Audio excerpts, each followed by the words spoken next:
सभी प्यारों को खूब खूब नमस्कार, स्वागत। कल कितने लोगों ने संकल्प का प्रयोग रात को किया? एक बार हाथ खड़ा करके बताइएगा। ओके। और कितने लोगों ने संकल्प का प्रयोग नहीं किया, वो भी हाथ खड़ा करके बताइए, ताकि कोई भ्रांति ना रहे कि अरे मैंने सुना नहीं, हाथ उठाना भूल गए। ठीक। कितनों ने सुबह 4 बजे उठने का संकल्प किया? और कितने लोग सुबह 4 बजे उठ पाए? एक्सीलेंट। और जो नहीं उठ पाए वो अगले 3 दिन ये संकल्प जारी रखें जब तक के 4 बजे नींद खुल ही ना जाए। ताकि आपको संकल्प की इस शक्ति पर थोड़ा भरोसा आने लगे, थोड़ा भरोसा आने लगे। और संकल्प के संबंध में एक बात महत्वपूर्ण मैं कहना चाहूंगा कि आप सब एक संकल्प अपने जीवन भर के लिए या एक लिमिटेड टाइम के लिए जरूर चुन लेना। एक सरल संकल्प। ऐसा नहीं कह रहा हूं कि बहुत कठिन, कि रोज वॉक पे जाऊंगा, कि रोज ऐसा करूंगा या रोज वैसा करूंगा आजीवन। It could be just for 3 months, it could be just for 21 days, कि इतने दिन मैं अपनी तरफ से यह जरूर करूंगा। तो संकल्प जब आप करते हो और जब पूरा करने लगते हो तो अपने अंदर एक इंटीग्रिटी महसूस होनी शुरू हो जाती है। अपने अंदर एक अलग ही करेज, एक अलग ही अपने प्रति, जिसे हम कह सकें कि सेल्फ रिस्पेक्ट आनी शुरू हो जाती है कि आपने कोई संकल्प लिया और आपने उसे पूरा किया। आपने कोई प्रतिज्ञा ली और उसे पूरा किया। पुराने जमाने में देखते हो ना, हाथ में जल लेकर प्रतिज्ञा की जाती थी, कभी अग्नि को साक्षी मानकर प्रतिज्ञा की जाती। तो बहुत तामझाम न करते हुए जस्ट अपने भीतर एक संकल्प आपको तय करना है।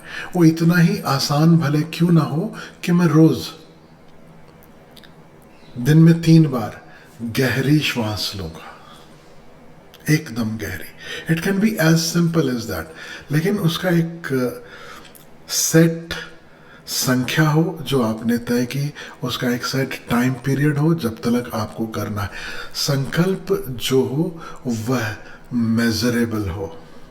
ये छोटे संकल्प की बात कर रहा हूं। एक महासंकल्प की मैंने बात कल कही, वो तो मेजरेबल नहीं है, उसके वो आपके वश में भी नहीं है। सच पूछो तो आप अपनी तरफ से सिर्फ प्रयास कर सकते हो, फिर प्रसाद है, हो पूरा ना हो। लेकिन ये जो छोटे संकल्प हैं, जो टुकड़ों में बांटे हुए संकल्प हैं, यह निश्चित रूप से हमारे वश में है। और जो हमारे वश में है, जो मेजरेबल है, उसे उसी ढंग से हमने उपाय करना है। तो decide what exactly you are going to do and decide exactly for how long you are going to do and make that commitment with yourself. Salman Khan वाली कमिटमेंट कि एक बार मैंने कमिटमेंट कर ली तो फिर मैं खुद की भी नहीं सुनता, और फिर उसे एक एक दिन पूरा करो। तो मेरा सुझाव है, कोई भी कमिटमेंट कम से कम 21 दिन के लिए जरूर हो। 3 महीना कर सकें तो और भी अच्छा। So I leave it to you, whatever commitment you want to make for your self.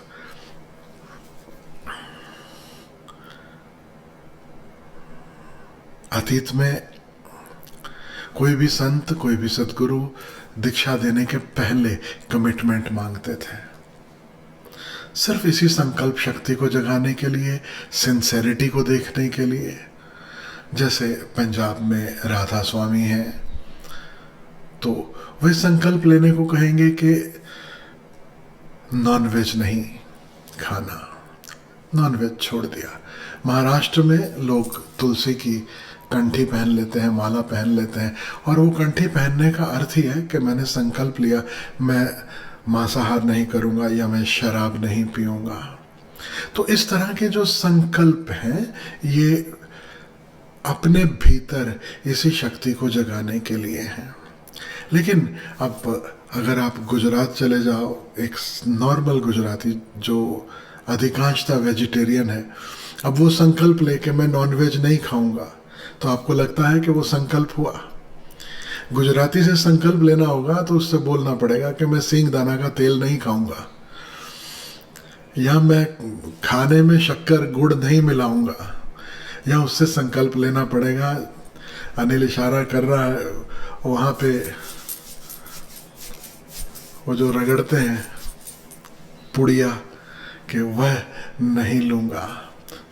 तो संकल्प कैसा, जिसमें आपको कुछ दांव पे लगाना पड़े। तो मैं आपको जस्ट उसको एक रूप उसका पूरा कर दे रहा हूँ संकल्प का।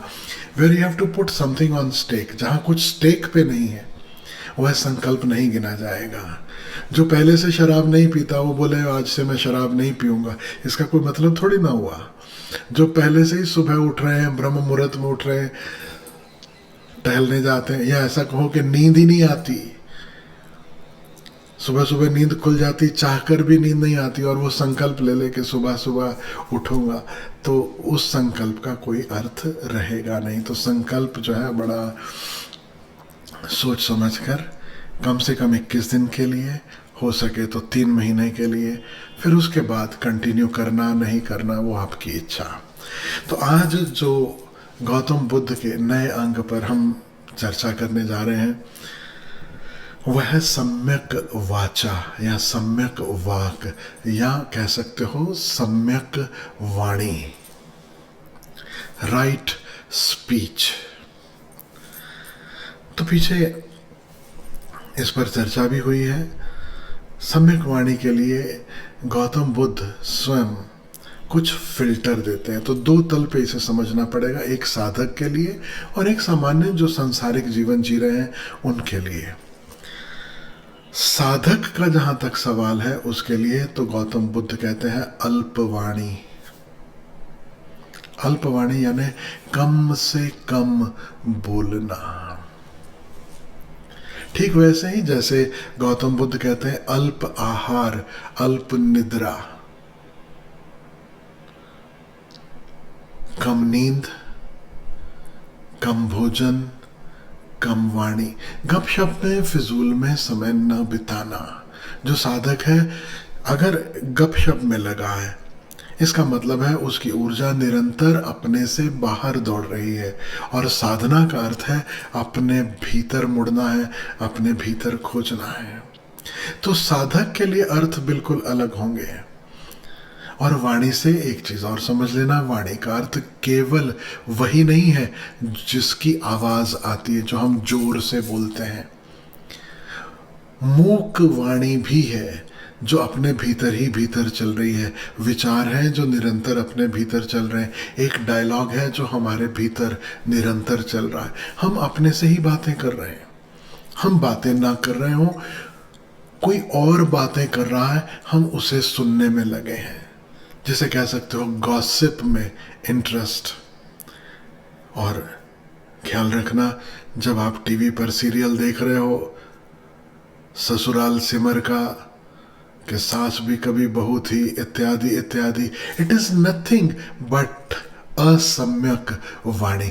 आप फालतू की किसी और की बकवास सुनने में इतना मशगूल हैं, इतना आप उसमें इंटरेस्टेड हैं कि आप अपने भीतर खोजना तो भूल ही जाते हो।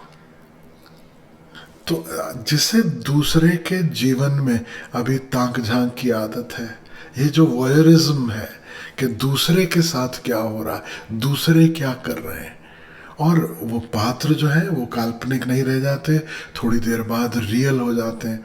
अगर महिलाओं को खास करके सुनो जो रेगुलरली वो सीरियल देखती हैं, एक ही सीरियल देखने वाली 2 महिलाएं अगर आपस में मिल जाएं तो चर्चा कर दी, अरे देखा वो कितनी कमीनी है, देखा उसने उसको कितना सताया, देखा क्या किया।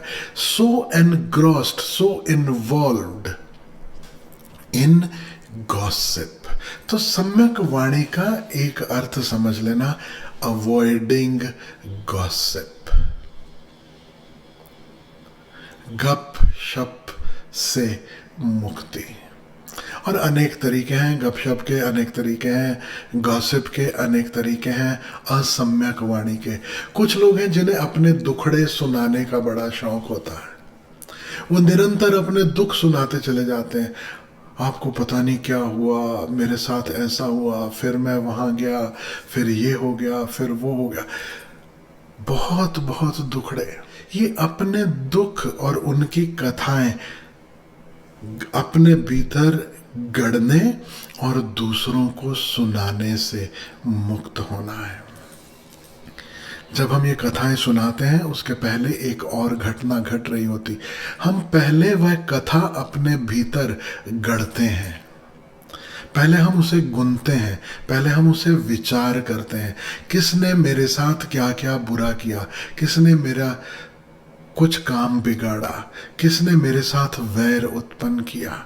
अब हम उसे बार बार गुन कर, जुगाली करके, जैसे गाय चारा मुंह में रखती है, चबाती जाती है, चबाती जाती है, चबाती जाती है, ऐसे हम उसे चबाते जाते हैं, चबाते जाते हैं, खुद को दुखी कर रहे हैं। और फिर इतना ही नहीं, देख तो गाय जब चबाती जाती है, एक समय आता है वो सारी झाग इत्यादि बाहर गिरने लगती है।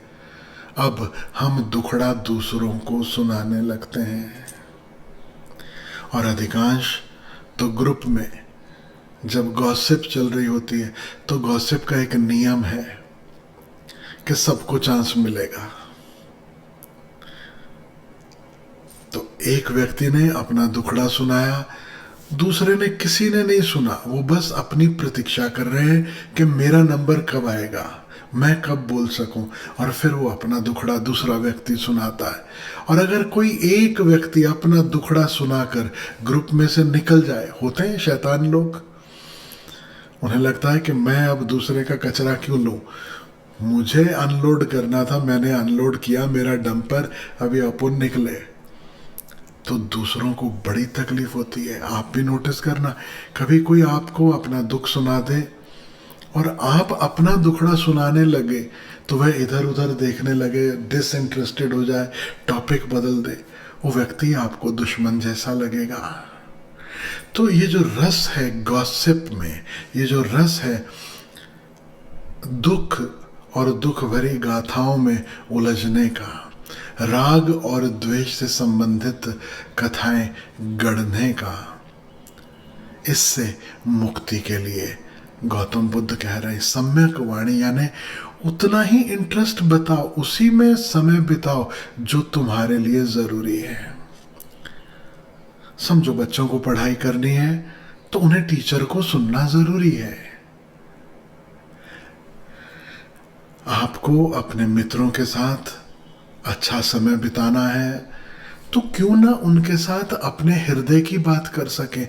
क्यों ऐसा होता है कि हम मित्रों के साथ सदा किसी और की बात करें? सच पूछो तो किसी और की बात हम करते ही इसलिए हैं ताकि कहीं मेरे भीतर जो है वो सब खुल ना जाए। We avoid the real talk. Even when we are narrating our negative stories, all that we have suffered, we are trying to hide something. हम ब्लेम दे रहे होते हैं, उसने मेरे साथ यह किया, उसने मेरे साथ वह किया। हम यह नहीं देखना चाहते कि उसमें मेरा रोल क्या था और मैं क्यों हर्ट हो रहा हूं। बुद्ध कहते हैं, बुद्ध ही क्यों, तमाम संत सदगुरु ऋषि यही कहेंगे, यही कहते हैं, दूसरे को ब्लेम मत दो, खुद में देखो। बुरा जो खोजन में चला, बुरा न मिलिया कोई। कबीर की वाणी है कि जब अपने भीतर झांक के देखा तो मुझसे बुरा ना कोई, उससे बुरा कोई मैंने पाया ही नहीं। ऐसा मत समझना कि कबीर कह रहे हैं कि तुम बुरे हो, नहीं, अर्थ बहुत बहुत गहरे हैं। अर्थ इस भांति समझना कि अगर मुझे कोई बात दुख दे रही है, कष्ट दे रही है, अगर कांटे की तरह चुभ रही है, तो याद रखने जैसा है कि कांटा सदा अहंकार को चुभता है, तुमको नहीं। पीड़ा सदा अहंकार को होती है, तुमको नहीं। समझो, एक उदाहरण से किसी ने आपको कहा तुम चोर हो। अब अगर किसी ने कह दिया तुम चोर हो, तुम्हें क्या करना है? तुम बैठो, तुम उसकी बात पर थोड़ा मंथन करो, उसे बोलो थैंक यू, आपको लगता है कि मैं चोर हूं, तो मुझे जरा इस पर गौर करने दो। आंख बंद करो, देखो क्या सच में मैंने किसी भी तरह की चोरी की है? अब वो चोरी वस्तु की हो, जरूरी नहीं। किसी और के शब्द हमने अपने कहकर कह दिए, किसी और की बात अपनी बताकर सुना दी, तो क्या मैंने किसी भी तरह की चोरी की है? अगर की है तो उसे बोलो धन्यवाद दोस्त, तुमने मुझे याद दिला दिया, हाँ मुझसे चोरी हुई। तुम तो मुझे संवारने के लिए कह रहे हो। याद रखना, कबीर ही कहेंगे निंदक नियरे राखिए, आंगन कुटी छवाए, बिन साबुन तेल बिन निर्मल करे सुभाए। तो आपको कोई आपत्ति नहीं होगी। और अगर आपने अपने भीतर देखा, झांका कि नहीं मैं चोर नहीं हूं, तो भी आपको हर्ट होने का कोई कारण नहीं बचेगा, कोई कारण नहीं बचेगा। तब भी आंख खोलो और कहो दोस्त, तुम्हें ऐसा लगता है मैंने खोजा, लेकिन मैंने पाया कि ऐसा मेरे साथ नहीं है। There is no need to become upset because you see yourself, you realize yourself. लेकिन जब हम ब्लेम दे रहे हैं, जब हम दुखी होते हैं, याद रखना सिर्फ और सिर्फ हमने एक छवि बना रखी है लोगों के सामने, जिसे हम अहंकार कहते हैं। अब वो छवि टूटती हुई दिखती है तो हम कहते हैं कि मुझे दुख पहुंचा, मेरे मन को ठेस पहुंची, मेरे हृदय को चोट लगी। और हम भूल ही गए कि अंतर यात्रा तो थी अहंकार से मुक्त होने की। किसी ने हमारी छवि तोड़ी, किसी ने हमारे अहंकार को चोट पहुंचाई, उससे मुझे इतनी ही खबर होनी चाहिए कि मेरा अहंकार कितना मजबूत है, मेरे मन में मेरी छवि कितनी मजबूत है, मुझे इससे मुक्त होना है। मुझे निंदा से मुक्त नहीं होना है, दूसरे ने जो कह दिया उससे मुक्त नहीं होना, मुझे मेरे अहंकार से मुक्त होना है। या कभी कभी दुख पहुंचता है, चोट पहुंचती है, हम उसकी व्याख्या कुछ इस ढंग से करते हैं कि इस व्यक्ति से उम्मीद नहीं थी कि ये मुझे ऐसा कहे या मेरे बारे में ऐसा सोचे, क्योंकि ये मेरे निकट है। जो मेरे निकटतम है, कम से कम उन्हें तो मुझे समझना चाहिए। और बड़ा जेन्युइन लगता है और बड़ा गहरा दुख होता है इस बात से, इसमें कोई संदेह नहीं। लेकिन मैं आपसे कहूं, तब भी बुद्ध से पूछोगे तो वो कहेंगे देखने जैसा है कि उस व्यक्ति ने तुम्हें कुछ कहा इसलिए दुख पहुंच रहा है, या तुम्हारी अपेक्षाएं हैं औरों से कि वह मेरी छवि को सजाए संवारे रखें, कि मेरी अपेक्षा है दूसरे मुझे रिकग्निशन दें, कि मेरी अपेक्षा है दूसरे मुझे इस भांति स्वीकार करें। और घाव गहरा है। ओशो से पूछोगे तो ओशो कहेंगे जब तुम खुद को स्वीकार नहीं कर पाते हो तब तुम औरों से स्वीकृति चाहते हो। जब तुम खुद को रिकग्नाइज नहीं करते हो तुम औरों से रिकग्निशन चाहते हो। जब तुम खुद को प्रेम नहीं कर पाते हो तब तुम औरों से प्रेम मांगते हो। जो व्यक्ति खुद के प्रति प्रेम से भरा है अब उसे कोई फर्क नहीं पड़ेगा कि दूसरा उसे कैसा समझता है। अब उसे दुख नहीं होगा। निकटतम व्यक्ति क्या करे, उससे कोई फर्क नहीं पड़ेगा। जीसस को याद करना, सूली पे चढ़े हैं,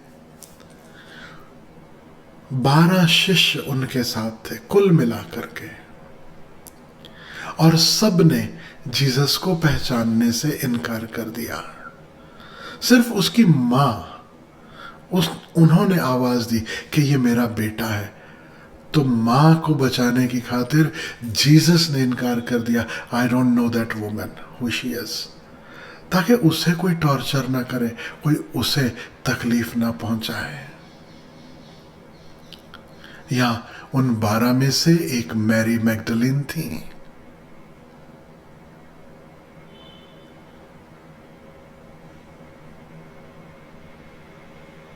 11 शिष्य छोड़कर जा चुके। एक जूदास जिसने धोखा दिया, जिसके कारण सूली लगी जीसस को। उस सूली पे चढ़ के भी जीसस क्या कह रहे हैं, father forgive them for they know not what they are doing. उन्हें कोई उम्मीद नहीं, कोई अपेक्षा नहीं। पीटर जिसने क्रिश्चियनिटी की बाद में सच में स्थापना की, जिन्हें आप सेंट पीटर के नाम से जानते हो, जब उन्होंने वादा किया जीसस से लास्ट सपर में कि मैं कभी आपका साथ नहीं छोड़ सकता, जीसस ने तभी घोषणा की। भोजन करते हुए जीसस ने कहा कि कल सुबह का सूर्य उगने तक तुम 3 बार मुझे पहचानने से इनकार कर दोगे पीटर। और कभी कथा पढ़ना, बिल्कुल ऐसा ही हुआ। लेकिन जीसस अपने आप में परिपूर्ण है, अपने परम रूप को पहचानते हैं। उन्हें जरूरत नहीं कि कोई दूसरा बताए कि तुम कैसे हो, कोई दूसरा उन्हें सम्मान दे, कोई दूसरा उन्हें प्रेम दे, कोई दूसरा उन्हें स्वीकार करे। हकीकत यह है कि जब हम गपशप में लगे हैं, दुखड़े सुनाने में, सुनने में लगे हैं, दूसरी तीसरी कहानियों में व्यस्त हैं, उसका कुल कारण इतना है कि अपने भीतर कुछ घाव हैं जिन्हें हम देखना नहीं चाहते। तो साधक के लिए सम्यक वाणी का अर्थ होगा चुप।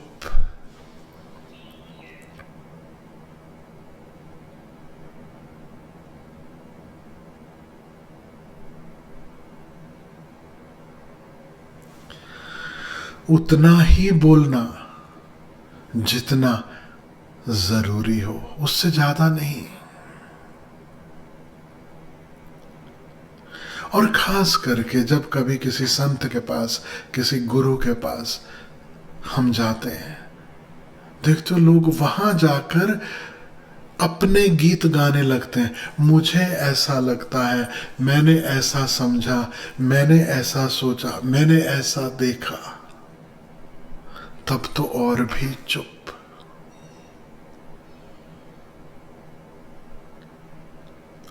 क्योंकि जब तक हम बोल रहे हैं तब तक हम सुनने के लायक नहीं हैं।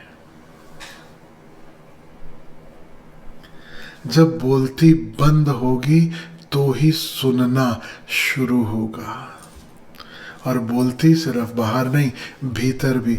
ओशो 1000 बार अपने प्रवचनों में ये बात कहते हैं, जब तुम मुझे सुन रहे हो, जरूरी नहीं कि तुम मुझे सुन रहे हो। तुम जब सामने बैठे सुन भी रहे हो, तुम्हारे भीतर एक अलग दुनिया चल रही है, एक अलग पिक्चर चल रही है। विचार तुम्हारे कहीं और है, मन तुम्हारा कहीं और है। शरीर जरूर यहाँ है, लेकिन जरूरी नहीं कि मन भी यहाँ हो। कोई ओशो से पूछता है कैसे सुने आपको, तो ओशो सिर्फ यही कहते हैं, शांत होकर, निर्विचार होकर, बिना एनालाइज किए कि जो मैं कह रहा हूं वो सही है या गलत है। ऐसे ही सुनो जैसे कभी कोई पक्षियों को सुनता है, ऐसे ही सुनो जैसे बारिश की बूंदें छप्पर पे गिर रही हों, उन्हें कोई सुनता है। No judgement, no labelling, no analysis, बस सिर्फ सुनना। सुनने की बात इसलिए कह रहा हूं क्योंकि सम्यक वाणी के साथ जुड़ा है सिर्फ बोलना नहीं, सुनना भी। तो साधक के लिए मौन, साधक के लिए चुप्पी, और यह जो चुप्पी है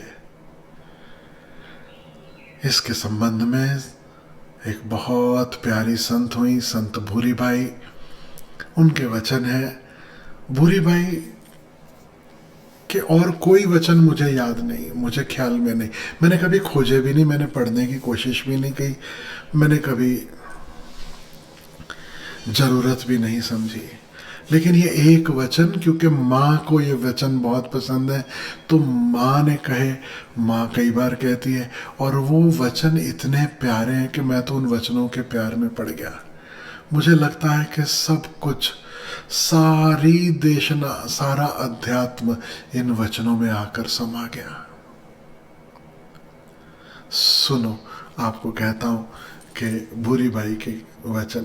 भूरी बाई वही जिन्होंने वो किताब लिखी, इतनी बड़ी किताब, राजस्थान की संत, खूब बड़ी किताब लिखी, और ओशो ने उनकी किताब का विमोचन किया। और ओशो ने जब किताब खोली और पढ़ी और देखा तो ओशो ने कहा कि भूरी बाई तूने तो कमाल कर दिया, इससे बेहतर, इससे सुंदर किताब कोई लिख ही नहीं सकता। जानते हो उस किताब में क्या लिखा था? चुप, चुप, चुप, चुप, बस एक ही शब्द हर पन्ने पर।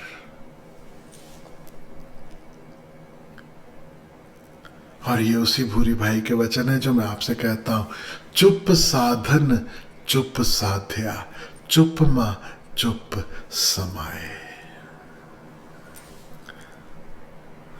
चुप ही साधन है और चुप ही साध्य है।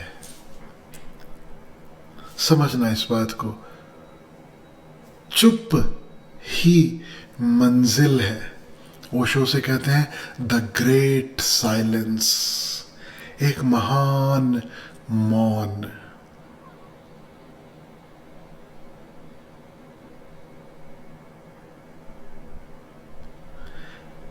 शून्य, शांत, निर्विचार अवस्था, जहां सब ठहर गया, वाणी भी, विचार भी, सब कुछ ठहर गया।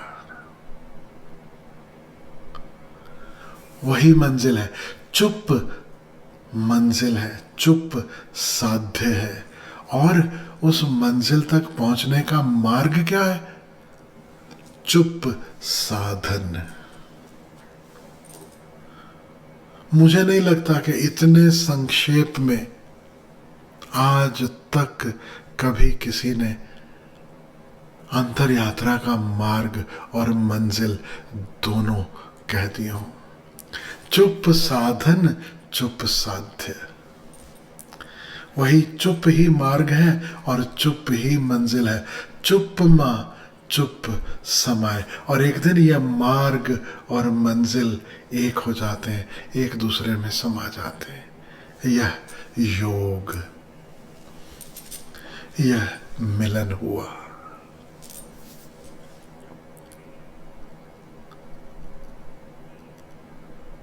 इसके आगे भी एक और पंक्ति है, वो फिर कभी। लेकिन इस एक पंक्ति को, पहली पंक्ति को अगर हृदय में उतार लो तो बात बन जाए। संसारी के लिए भी गौतम बुद्ध के निर्देश हैं, एक साधारण जीवन जीने वाले का जीवन भी शुभ हो, सुंदर हो, उसके लिए भी संदेश है कि कैसे उसका जीवन सार्थक और सफल होने में मदद हो सकती है।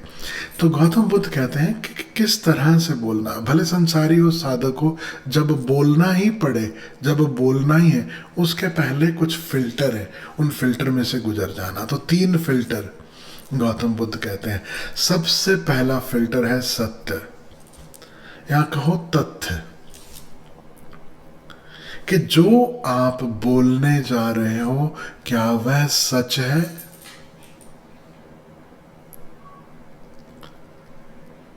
Is it factual. आप बोलोगे कि हम तो हमेशा तथ्य की बात करते हैं। नहीं, कितनी बार हम सिर्फ सुनी सुनाई बातें कर रहे हैं। यहां तक कि जब हम आत्मा परमात्मा की बातें करने लगते हैं, वह भी केवल हमारे लिए सुनी सुनाई बातें हैं। अब कृष्ण कहें कि आत्मा अनश्वर है, आत्मा को कोई जला नहीं सकता, आत्मा को कोई काट नहीं सकता, आत्मा का कोई जन्म नहीं, आत्मा की कोई मृत्यु नहीं। याद रखना, यह कृष्ण का सत्य है, उनका अनुभव है। हमने तो सिर्फ गीता में पढ़ लिया, हमने तो सिर्फ किसी से सुन लिया। हमारे लिए यह सुनी सुनाई बात ही है, और जब हम दोहराते हैं तो गौतम बुद्ध कहेंगे यह असम्यक वाणी हुई।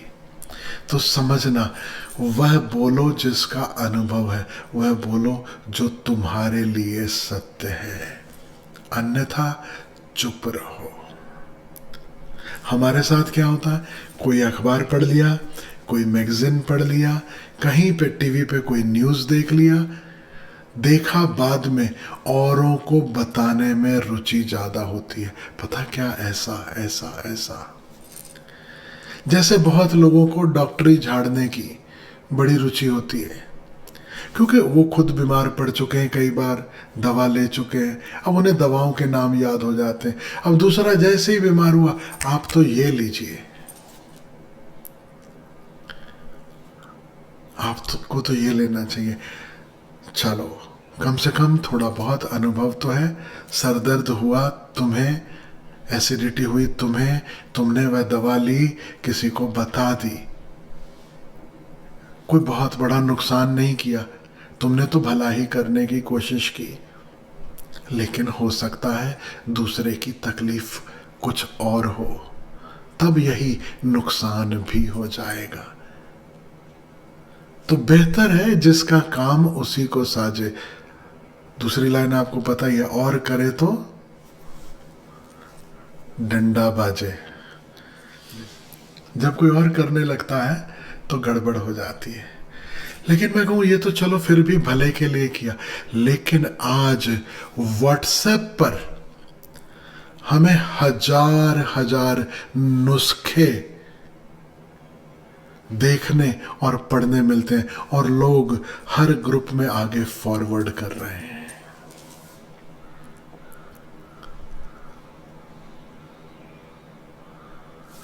फेक न्यूज इसीलिए संभव है क्योंकि मूर्ख बोलने से नहीं रुकते, मूर्ख झूठा प्रसार करने से नहीं चुकते। इधर व्हाट्सएप पे कुछ आया, एक होड़ लगी है कि ये सूचना किसने सबसे पहले दी, ग्रुप में कोई और ना शेयर कर दे, उसके पहले मैं बता दूं। और ये कोई दूर के लोग नहीं कर रहे, अपने ही घर परिवारों में हो रहा है, अपने ही मित्रों में हो रहा है। गौतम बुद्ध से पूछोगे तो वो कहेंगे यह असम्यक वाणी। Did you verify if it is true? अब ये कोविड चल रहा है, आपको पता पिछले साल से ये मैसेज घूम रहे हैं, एक पोटली बांधो, पोटली के अंदर अजवाइन डालो, उसमें ये डालो, और अभी तो कहते हैं कि उसे सूंघो। अब थोड़ी बहुत रिसर्च किसी ने की कि हाँ बिल्कुल, जब लेह लद्दाख जाते हो तो वहाँ सांस जब नहीं आती ठीक से तो कपूर सूंघने को कहा जाता है, अजवाइन सूंघने को कहा जाता है, तो सांस लेने में आसानी होती है। बिल्कुल फैक्ट है, मैंने किया है। लेकिन साल भर पहले ये संदेश आ रहे थे, ये पोटली गले में टांग लो अपने रूम में टांग लो तो कोरोना आपके नजदीक भी नहीं पहुंचेगा। और मुझे जिस जिसने ये संदेश दिया, जिस जिसने ये मैसेज भेजा, उन सबको मैंने यही जवाब दिया कि क्यों नहीं तुम ये पोटली बांधकर वुहान चले जाते, क्योंकि उस समय कोरोना अभी भारत में नहीं फैला था, वुहान अभी एकदम पीक पर था। तो मैंने उन सबको उस समय कहा, why don't you go and do this. अब जिससे देखो वो नुस्खे फॉरवर्ड कर रहा है, वजन कम करने के नुस्खे, घुटने का दर्द कम करने के नुस्खे, ये नुस्खे वो नुस्खे, सब सुनी सुनाई बकवास। कुछ एक्सपेरिमेंट किया हो, कुछ रिसर्च की हो, कुछ तथ्यों को पहचाना हो, तुम्हारा फील्ड हो, और तुम कुछ कहो तो बात समझ में आती है। जो अनुभव नहीं, जो तुम्हारे लिए सत्य नहीं, जो तुम्हारे लिए तथ्य नहीं, गौतम बुद्ध कहेंगे डोंट पास इट ऑन। आपके पास कोई भी खबर आए, कोई भी नुस्खा आए, सबसे पहले पूछो क्या तुमने ट्राई किया।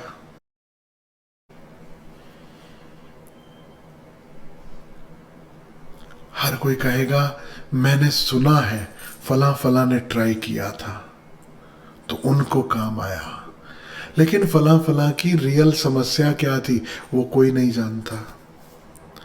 ठीक ऐसी ही बातें जैसे भूत प्रेत के संबंध में, देखा किसी ने नहीं, सुना सबने है। हर कोई कहानी सुनाएगा, मैंने सुना है उनके यहां ऐसा हुआ था, मैंने सुना है उसके साथ ऐसा। पूछो तुम्हारे साथ हुआ? नहीं हुआ तो चुप रहो। सम्यक वाणी। अब हमें तो कोई दूसरा कह देता है कि मुझे लग रहा है फला फला का फला फला के साथ कुछ चल रहा है, और ये गॉसिप अब आग पकड़ेगा। उस व्यक्ति को पता भी नहीं कि उसका किसके साथ चल रहा है, उसको कोई और आके बताएगा कि मैंने सुना है तुम्हारा उसके साथ कुछ चल रहा है। प्रोपेगेटिंग लाइज, बुद्ध कहते हैं इनसे बचो, इनसे बचो, वही बोलो जो सच है। तो पहली कसौटी, पहला फिल्टर, जो तुम कहने जा रहे हो क्या वह सच है? दूसरी कसौटी, क्या वो कहने से किसी का शुभ होने वाला है?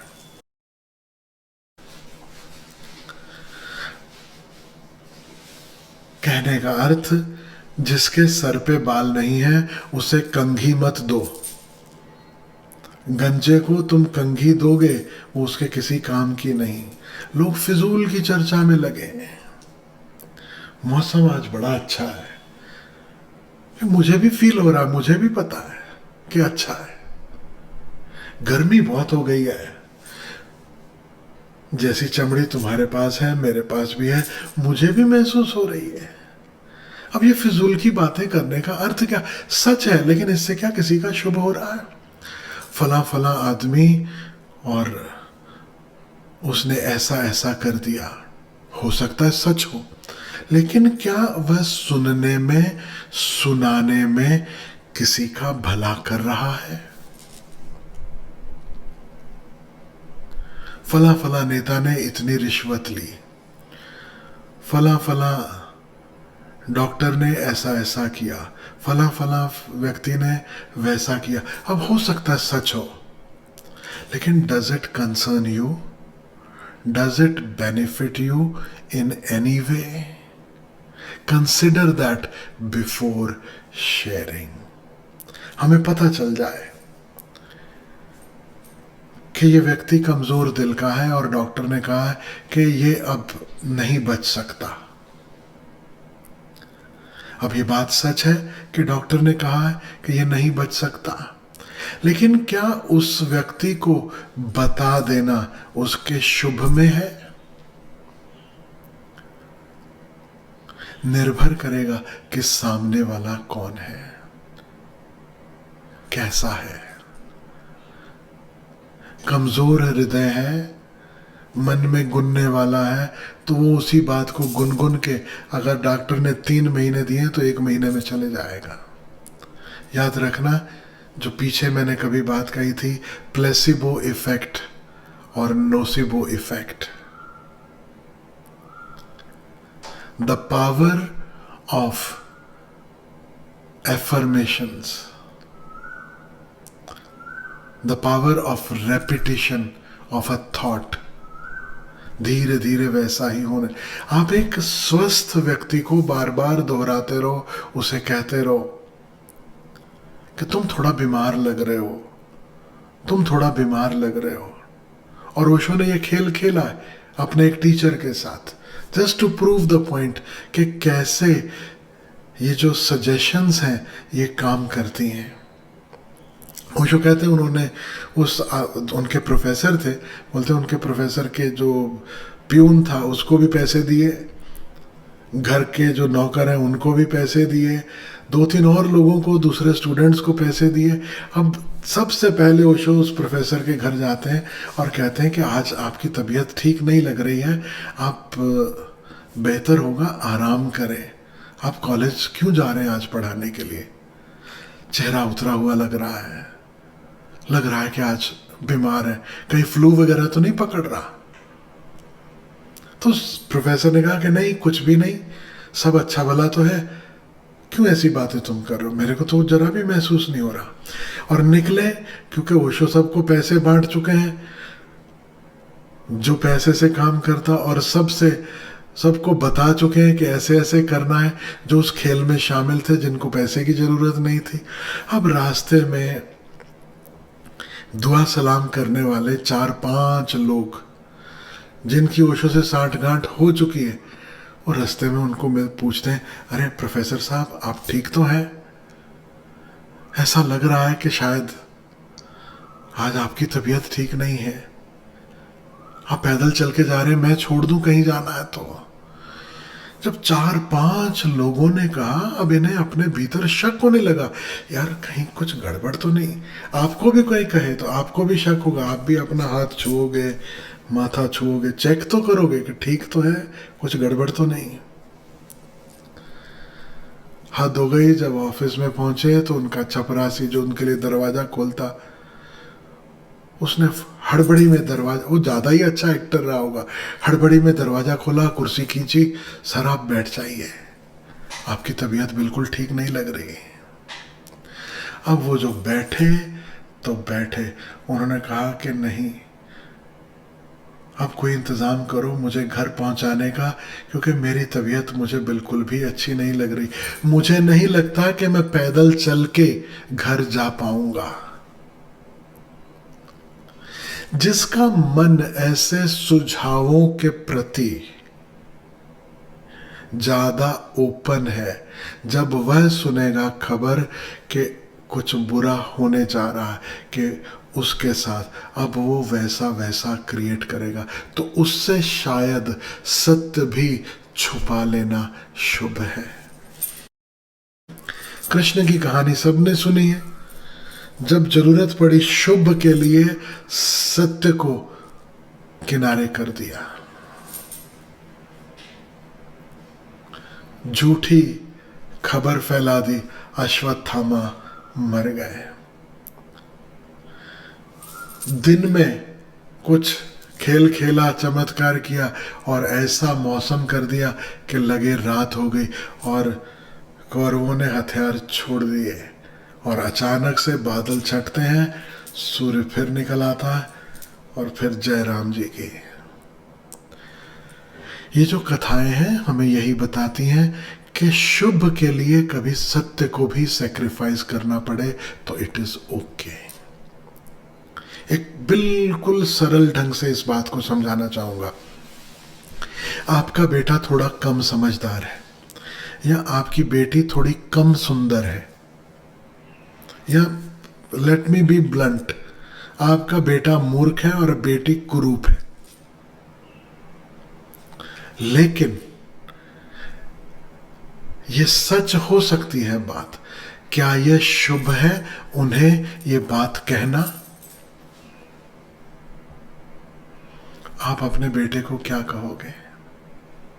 राजा बेटा। कुछ नहीं, लोग कुछ भी कहें, तुम इंटेलिजेंट हो, तुम समझदार हो। अगर मां समझदार है तो यही कहेगी। कारण है उसका, क्योंकि तुम जो दोहराओगे वो बढ़ता चला जाएगा। बेटी सुंदर नहीं है, तुम्हें पता है शादी के लिए वर खोजना बड़ा मुश्किल हो जाएगा। क्या तुम कहते हो कि तुम सुंदर नहीं? ना समझ परिवार जरूर ऐसा करते हैं।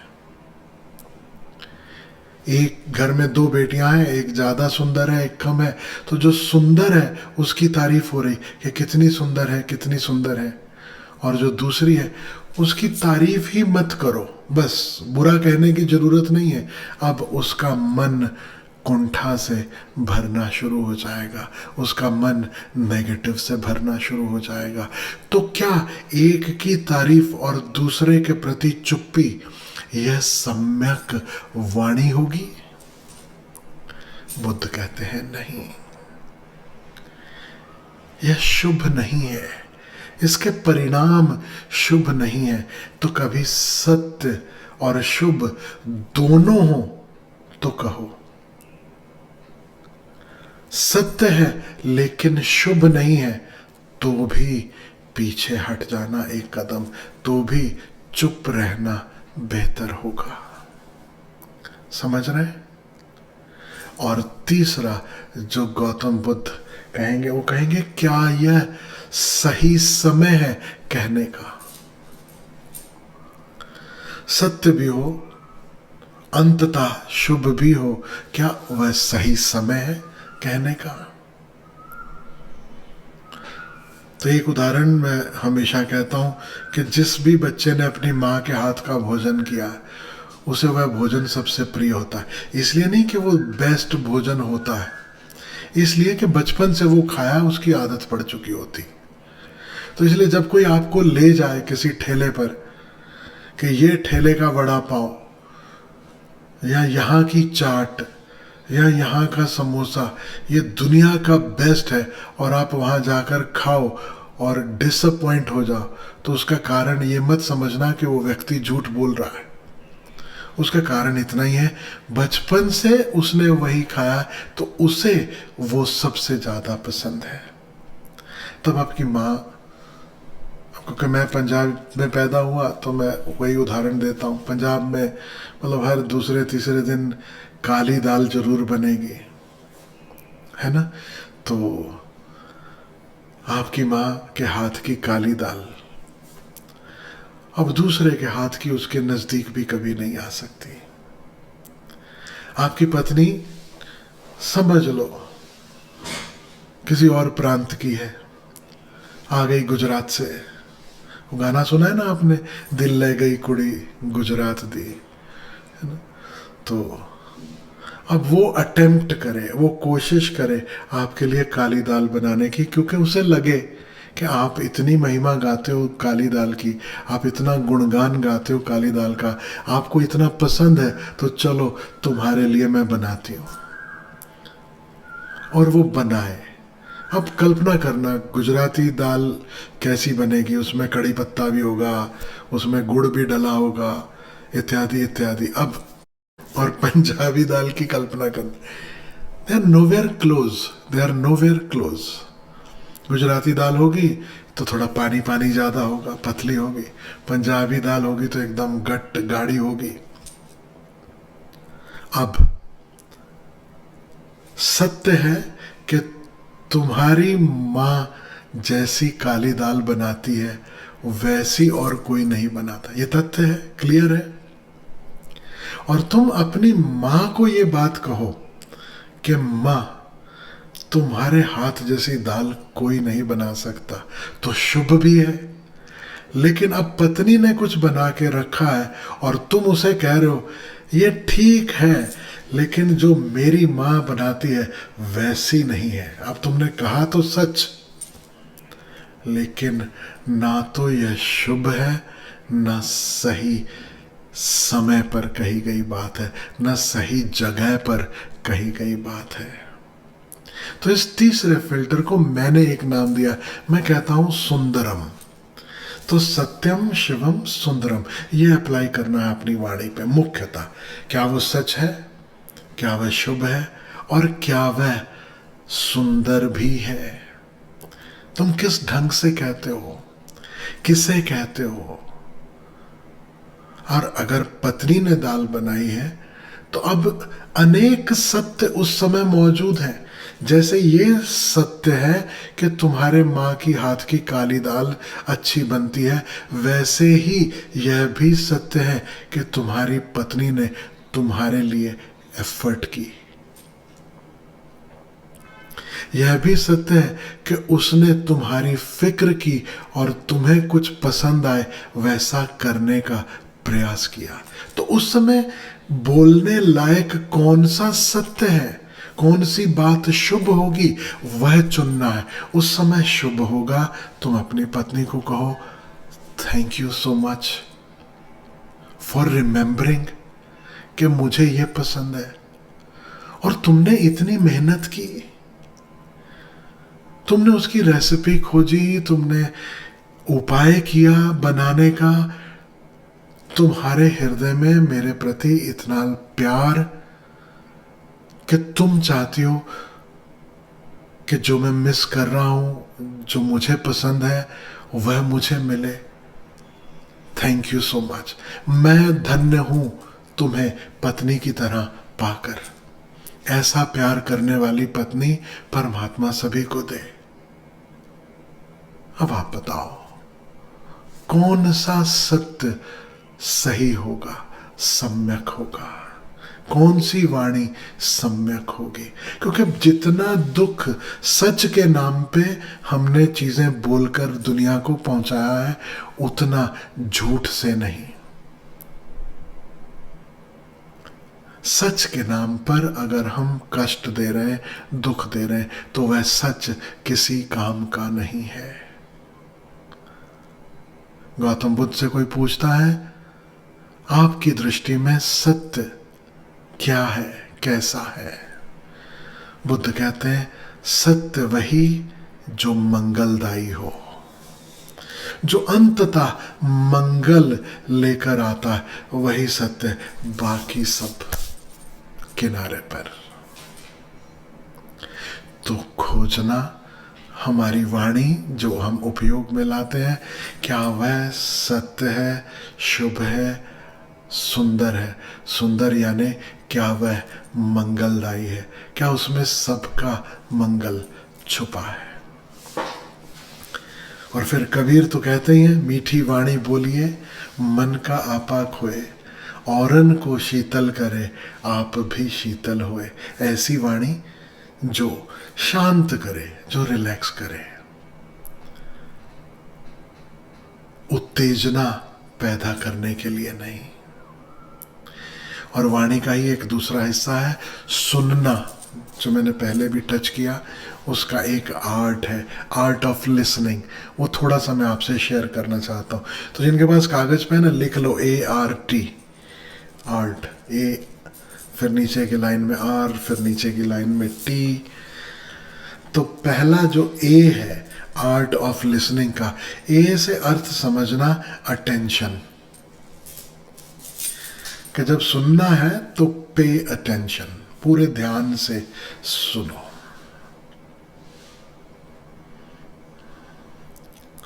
और ए का ही दूसरा अर्थ है, जब सुना आपने ध्यान से, अप्रिसिएशन।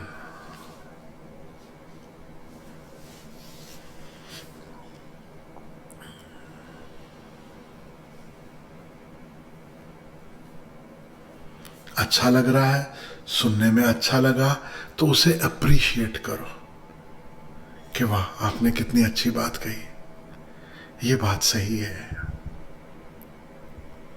और जो बात कर रहा है आपसे, जो बोल रहा है, हो सके तो उसको भी अप्रिशिएट करो।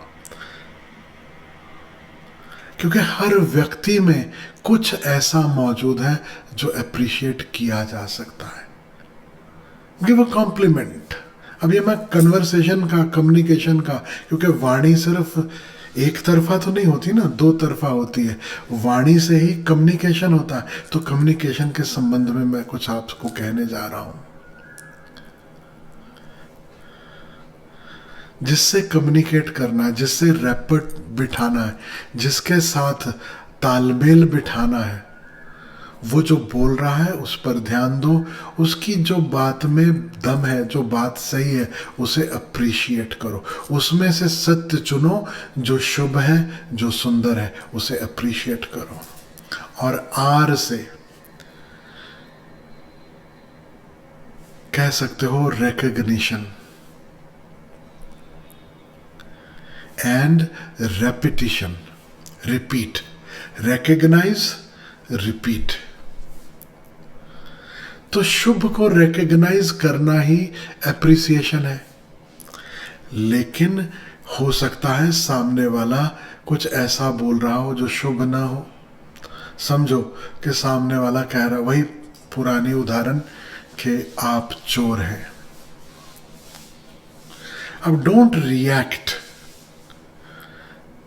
Pay attention. वो ये व्यक्ति कह रहा है, रिकग्नाइज क्या करना है। अब रिकग्नाइज करना है कि कहीं ना कहीं से ये गलत फहमी इनके मन में घर कर गई है। मुझे नहीं पता, लेकिन इनके मन में ये बात कहीं ना कहीं से आई जरूर है। इसे रिकग्नाइज करना, वरना ये बोलता नहीं। रिकग्नाइज करना है कि जरूर कहीं कोई कारण है जिसके लिए ये व्यक्ति बोल रहा है। फिर वो कारण भले ही मिस इन्फॉर्मेशन क्यों ना हो, फिर वो कारण भले ही उस व्यक्ति की जेलसी क्यों ना हो, वो कारण भले ही यही हो कि वो बस आपको डिग्रेड करने के लिए बोल रहा है, लेकिन कारण है। Recognise that there is a cause of this and repeat. अब ये जो रिपीट है ना, ये बड़ी गजब की बात है। जब आप रिपीट करते हो तो सामने वाले को अपनी ही बात पर दोबारा ध्यान ले जाना पड़ता है। आप सामने वाले को बिना रिएक्ट किए, बिना उत्तेजित हुए कहें, आपको लगता है कि मैं चोर हूं। 80% लोग अपना बयान, अपने कथन वापस ले लेंगे कि नहीं, मैं ऐसा नहीं कह रहा, मेरा ये मतलब नहीं था, लेकिन ऐसा ऐसा। अब वो कुछ ना कुछ फंबल करेगा, कुछ ना कुछ और उसका कारण बताने की कोशिश करेगा। Repeat, it is important. यहां तक कि जब आप किसी को इंस्ट्रक्शन दे रहे हो, ये बात बच्चों को भी सिखाने लायक है, आपको समझने लायक है।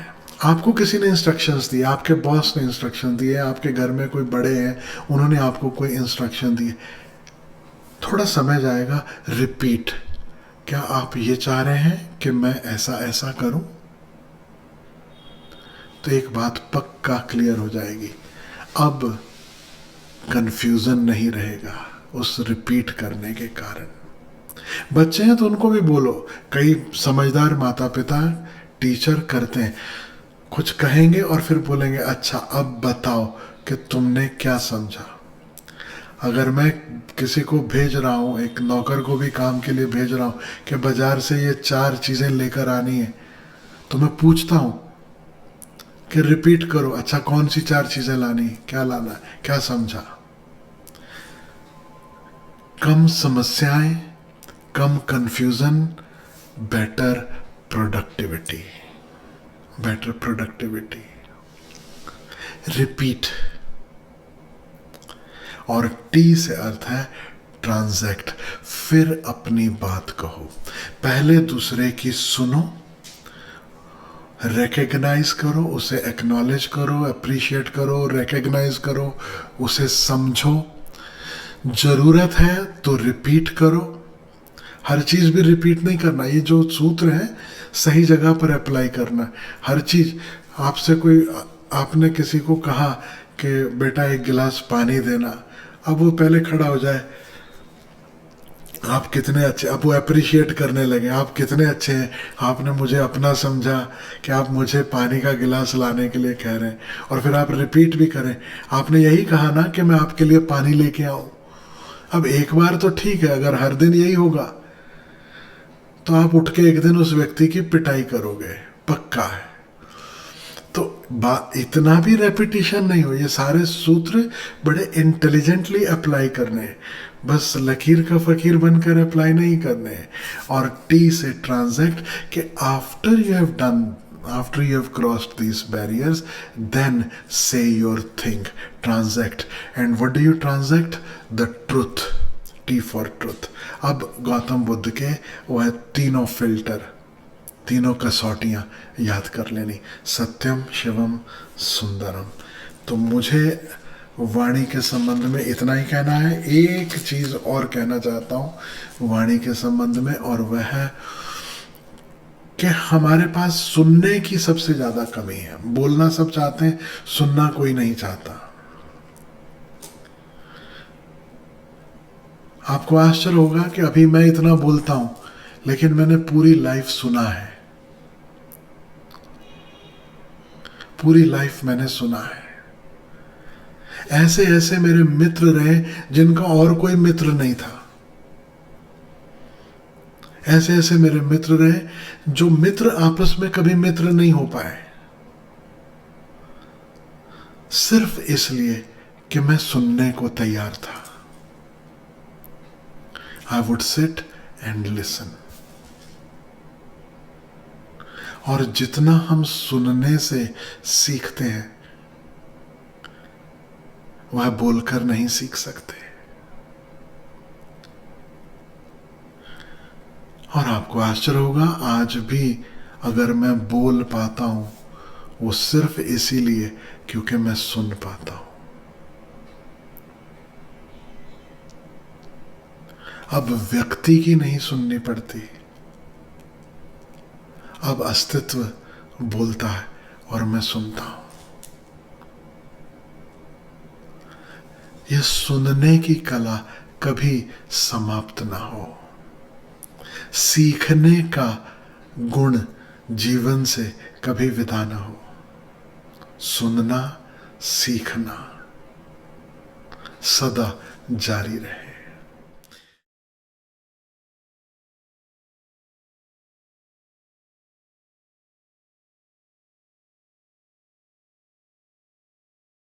जो होमवर्क है आप सबका, वो मैं आपको बता दूं। जो आपको करना है, एक ही दिन नहीं, बल्कि आप चाहो तो सुबह जो मैंने संकल्प की बात की, यह संकल्प और यह होमवर्क एक साथ हो सकता है। तो ऐसा संकल्प ले सकते हो कि मैं रोज़ 10 से 15 मिनट जो मेरे प्रियजन हैं बैठकर उनकी सुनूंगा या सुनूंगी। So the homework is, the idea is कि कम्युनिकेशन गैप जितने भी हैं जीवन में, वो इसीलिए होते हैं कि हम सुनते नहीं ठीक से। हम ठीक से सुने तो बहुत बड़ा हिस्सा जो कम्युनिकेशन की प्रॉब्लम बन जाता है, उससे हम मुक्त हो सकते हैं। तो रोज 10 से 15 मिनट अपने प्रियजनों की सुनना, जो भी वो शेयर करना चाहते हैं, जो भी वो कहना चाहते हैं। पति पत्नी आपस में बैठ सकें, सुने। बच्चों की हम सुन सकें, क्योंकि बच्चों की भी जब हम ठीक से नहीं सुनते या सुनते हैं आधी अधूरी, तो धीरे धीरे कम्युनिकेशन जनरेशन गैप बढ़ने लगता है। So this is the homework, I am repeating. रोज 10 से 15 मिनट अपने प्रियजनों की सुनना। आप पति का रोल निभा रहे हो तो 10 से 15 मिनट बैठकर रोज पत्नी की सुनो। आप माता पिता का रोल निभा रहे हो तो 10 से 15 मिनट बैठकर बच्चों की भी सुनना। और जरूरी नहीं रोज सबकी सुनना, ऑल्टरनेट डे कर सकते हो, क्योंकि आप बच्चों को भी समय दे सकते हो, माता पिता को भी समय दे सकते हो। घर में बूढ़े माँ बाप हैं, तय कर लो कि मुझे साथ में बैठना है और वो जो भी कहें मुझे सुनना है। Just sit with them and listen. और उनसे ऐसे कि बस मन है आपके साथ बैठने का और आपसे सुनना चाहता हूँ। और थोड़े ट्रिगर पॉइंट्स खोज लो, उस तरह से ट्रिगर करो। आपको लगता है कि जीवन में कुछ करने को अधूरा है, क्या आपको लगता है कि ऐसा करें या वैसा करें तो ज़्यादा अच्छा होगा, थोड़ा ट्रिगर करो और उनकी सुनो। That is our homework. और अगर ये लंबे समय तक कर सको तो मैं आपसे वादा करता हूँ कि घर स्वर्ग बनना शुरू हो जाएगा, घर पहले से बहुत सुंदर होना शुरू हो जाएगा।